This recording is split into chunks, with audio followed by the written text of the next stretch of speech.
Good morning. Okay, I know it's a little weird that I'm looking in the wrong direction. So let me fix that.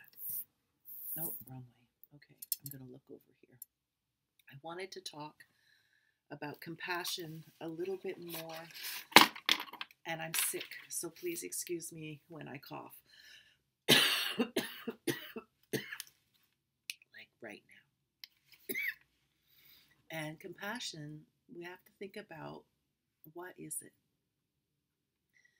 And one of the ways we can define a thing is by ruling out what it isn't. Compassion is not love,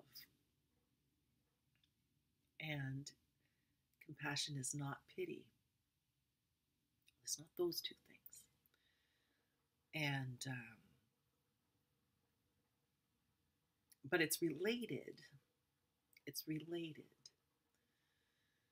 Compassion for me is, I'm not sure it's a feeling. I think it's an attitude um, that arises from a set of beliefs that I have. And I think that it's an attitude that can arise from many different sets of beliefs. But maybe the most important belief for me, for compassion to arise, the most important belief is about sameness. When I believe that the other is the same as me, when I can accept our common ground, my compassion grows. And what do I mean by that? My growing compassion, there is a feeling of acceptance of the other as they are, just as there's acceptance for me as I am. And compassion means we're all in the same, for me, it means we're all in the same situation. There's not a big difference between us. All of those differences, rich or poor, beautiful or not, those differences, they're just surface level stuff, right? But at the root, you get to know a person, or even you don't even have to know a person.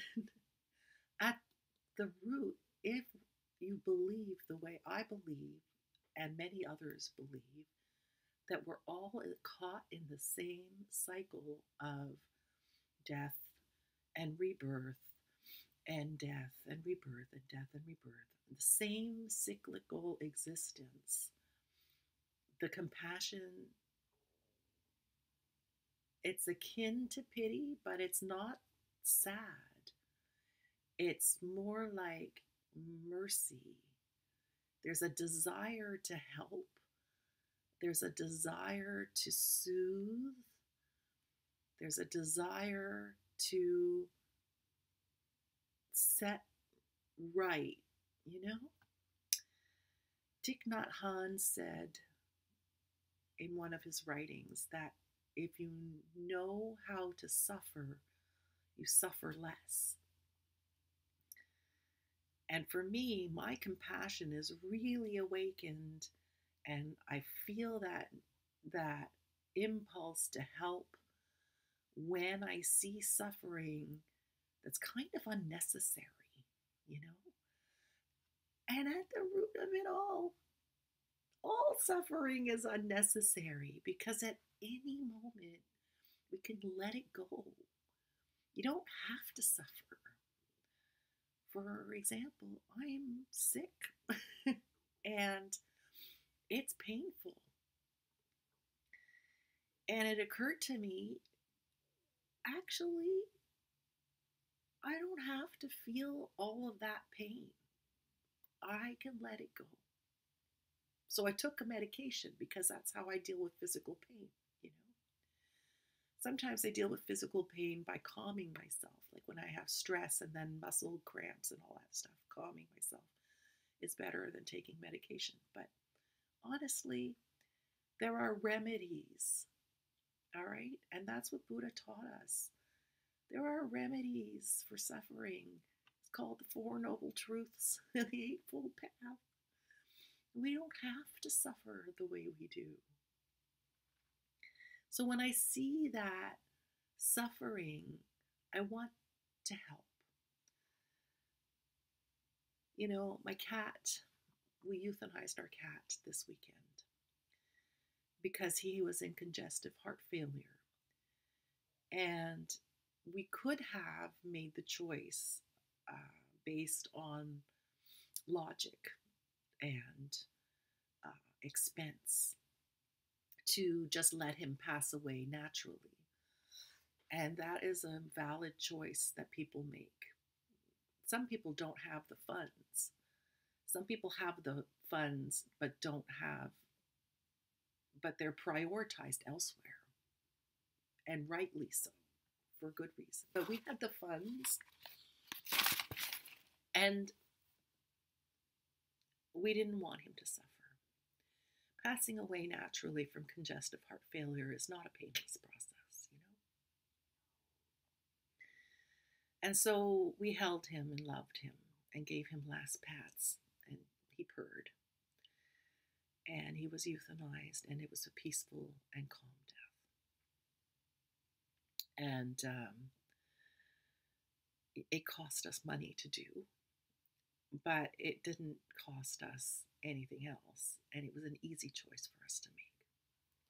As easy as it can be to say goodbye to something that you love or someone that you love. And then my second son called me and told me a horrible story about these little groundhogs that lived in his yard. And his dog had gotten out and injured and killed their mother. And he was upset about that because he had let her out and he was responsible for this chain of events that resulted in the groundhog's death. And then the next day, the appearance of a bunch of baby groundhogs alerted him to, like, oh man, I killed their mother. And he was feeling so bad. And then later in the day, he arrives home and all the babies had been attacked by some predator.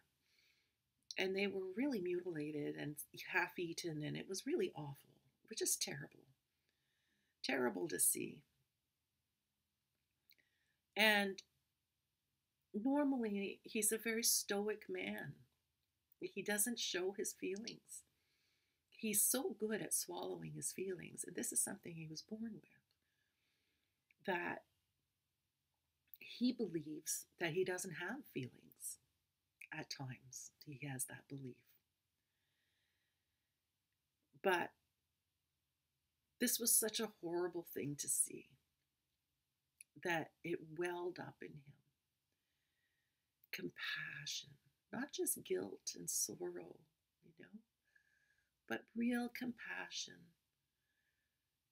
for the suffering of those little beings, you know? And I think that's very positive.